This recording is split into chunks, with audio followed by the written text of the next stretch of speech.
I'm Catherine Tomlinson and I started an eco-conscious pottery company called Oxford Clay. So I don't just make pottery, I make resources for other potters wanting to be more eco-friendly in their pottery practice.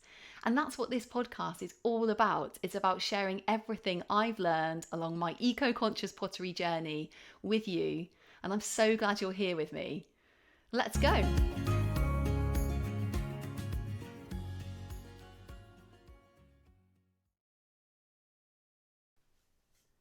Hi everyone, welcome back to the Oxford Clay Pottery Podcast. I'm Catherine Tomlinson, and in today's episode, I'm really excited to share with you some tool swaps that we can do really easily in pottery that will improve the kind of eco consciousness of our pottery practice. So pottery tools, obviously you don't need any tools to make pottery. You can just like hand build stuff, and then fire it. But there are quite a lot of pottery tools that are used that really kind of like help a pottery practice. And it sort of got me thinking recently about what are the tools that I use, where are they coming from, what are they made from, and just really thinking about the choices I made in terms of what I could use instead, basically. So I just wanted to talk to you really about three tools in particular that I have like consciously used in my practice instead of other tools, because of the environmental impact of those other tools. Okay, so let's get started. So the first tool, which is like a super essential tool in pottery, is actually a sponge. And when I did pottery classes, we had this pottery evening classes. We had this big kind of like box of sponges, and they were so different. There were loads of different types of sponges, so many different types of sponges in there. So there was a natural sponge, which was a marine sponge. There was it's also called sometimes natural sponge. There were plastic sponges in there that were just from the supermarket, and then there were and there were also these huge plastic sponges which I think are used for maybe like cleaning cars or something. And they were like these absolutely massive ones, and we would use them for like cleaning the tables. And then we also had cellulose sponges as well, so they're sponges that are made from plant fiber, and they can be found in like DIY stores. Yeah, so we had quite a range of sponges there at the class. And when I started my own pottery practice, I was thinking about sponges because traditionally the marine sponge, the natural sponge, is used frequently by potters because it's very, very soft. So it's great to have a very soft sponge in pottery because it doesn't like drag on your work, it doesn't like leave marks on your work. Quite often you'll be using quite wet clay, and maybe you're sponging wet clay, and you don't want a sponge which has got like a sort of, I don't know how to describe it, like almost like a grain to it, because it's going to leave those marks like in your, you need it really soft.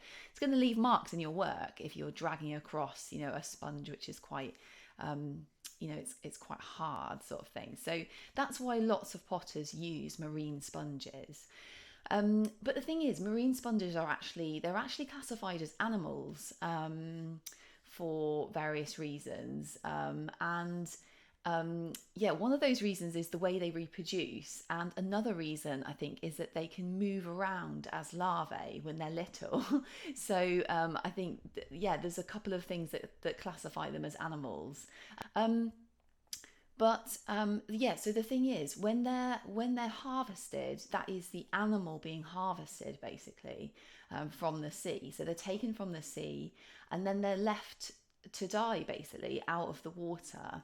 And then they're then rinsed away, and then what you're using, which is the sponge, is actually the animal's skeleton.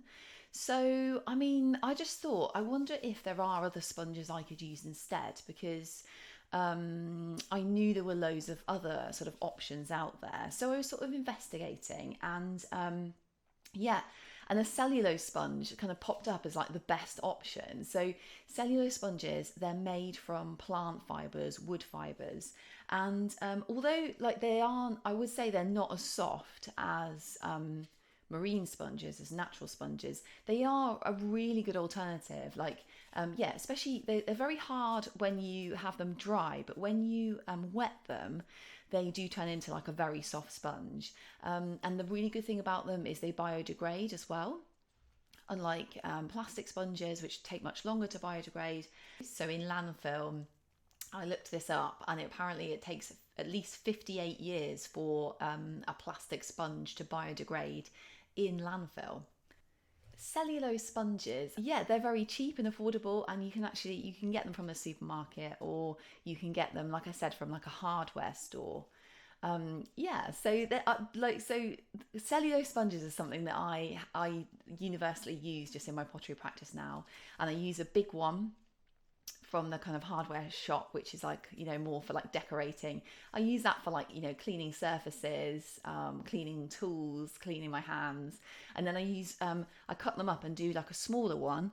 Have a smaller one which I use actually for doing work on the wheel. So they're definitely soft enough to be like, doing that delicate work when you're making a pot. You're dipping the sponge inside, you're cleaning the outside of the sponge. Cellulose sponges are absolutely fantastic for that, and yeah, I would highly recommend them. So yeah, so think about perhaps what sponge you're using, and could it be swapped, basically. So the next thing I wanted to tell you about it are that I've switched in my practice are paintbrushes. So paintbrushes are really important in to to potters. So I actually use them for loads of different things. I use them for painting on slip, if I'm joining two things together. I use them for, painting on glaze. I sometimes use a really big one for painting on like a sort of background glaze, or I use a smaller one for painting on, intricate colour work with recycled metal oxides. So, they are super important in pottery. If you want to kind of paint any work, in glaze work, then you need a paintbrush. So the main thing to say about paintbrushes is that when they're lots of art paintbrushes are actually made from animal hair, and I think that's because animal hair paintbrushes are considered really kind of superior to synthetic brushes. So there's a brush called like the sable brush, and that is like considered like the best paintbrush in the world. But the thing with animal hair paintbrushes is that they often are made with animals in the fur industry, that have been raised in captivity for their fur, basically. And there are so many alternatives, available, like synthetic brushes. So I use a combination actually of kind of, maybe for very fine work, I use a paintbrush, an art paintbrush, which is synthetic, but I also use a combination of makeup brushes for my work as well. So there's a brush called a hake brush, actually, which is used in pottery, often for painting on glaze. So it's a very wide, flat brush, and it's dipped in glaze, and then it's used like a crosser pot just to paint on glaze. And that's usually made from goat hairs. But I've actually found that you can get a similar effect by using makeup brushes. So I use like a big sort of bronzer brush or a blusher brush, and dip that in glaze, and that is a very similar effect to using a hake brush. So it holds a lot of glaze, it brushes it, it's very soft, brushes it across your work. And so I think the really good thing about makeup brushes is that you can tell that they're synthetic. They'll often say, it's quite a good sort of, they'll often say, this is a synthetic brush, or this is vegan friendly. There's a very good sort of standard in the makeup industry of like saying whether a product is like vegan friendly or not. So they have more of a kind of practice of that, rather than in the art world when you might just have to like ask, is this a synthetic brush or not? But yeah, an art supplier would know. And like quite often I've seen packets of brushes and they'll say this is synthetic, packets of art brushes. So that's another thing to say. So that's another thing I've swapped. They can actually be cheaper as well, and they last longer as well. Ones that are paintbrushes that are made from synthetic fibres do tend to last better, last longer. Right, so okay, so those are the two of the tools that I made a sort of conscious decision to swap. And the other one actually is something that I saw in a book. So it's I saw this technique in a book that using chamois leather. And so what the person who'd written the book suggested is that you have damp chamois leather that you stretch over a board, and then you use the flat. So you stretch it over this flat board, and then you use it to kind of twist your pot on top of the board, on top of the leather, and that makes a very flat rim or a very flat base. So this technique, yeah, when I saw it, I was like, what an amazing technique, because I think the flat base thing, especially for me, is something that can be really tricky. So I tried this technique with a tea towel, a cotton tea towel. So I thought, well, I don't want to use chamois leather, and I also don't have a big piece of chamois leather.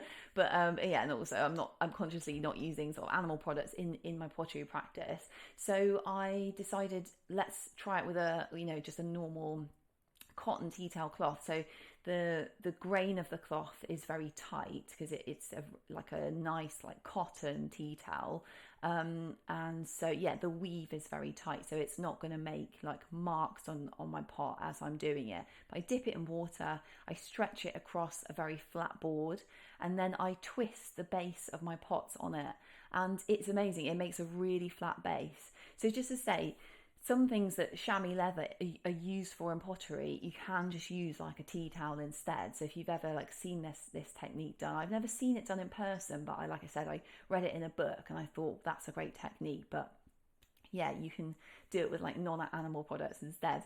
Yeah, so another thing that potters use chamois leather for is they can often use a piece of chamois leather for the rim, like smoothing the rim of a pot, sort of as on the wheel as it's being made. And that's not something I've ever done actually, but I have seen other potters do it in my classes that I've been to, evening classes.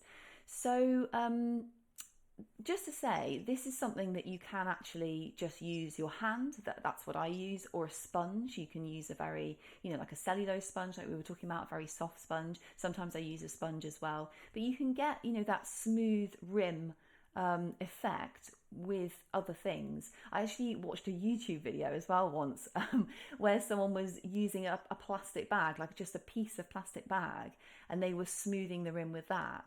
So it doesn't have to be chamois leather, is what I'm saying. It can be loads of different things, and you can get a really smooth rim. The person on YouTube using the plastic bag did get like a really smooth rim. So yeah, you can definitely switch out chamois leather for plastic bag, cotton cloth, your hand sponge.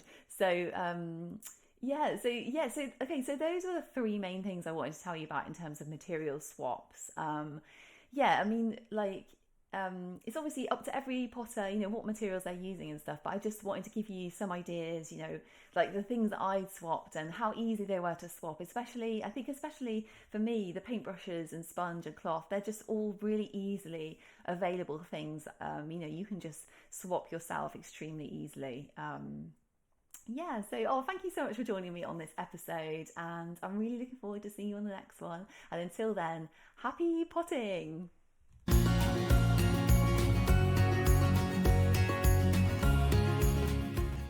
So if you enjoyed that and you're interested to learn more about eco-conscious pottery, head over to the Oxford Clay website, which is www.oxfordclay.co.uk.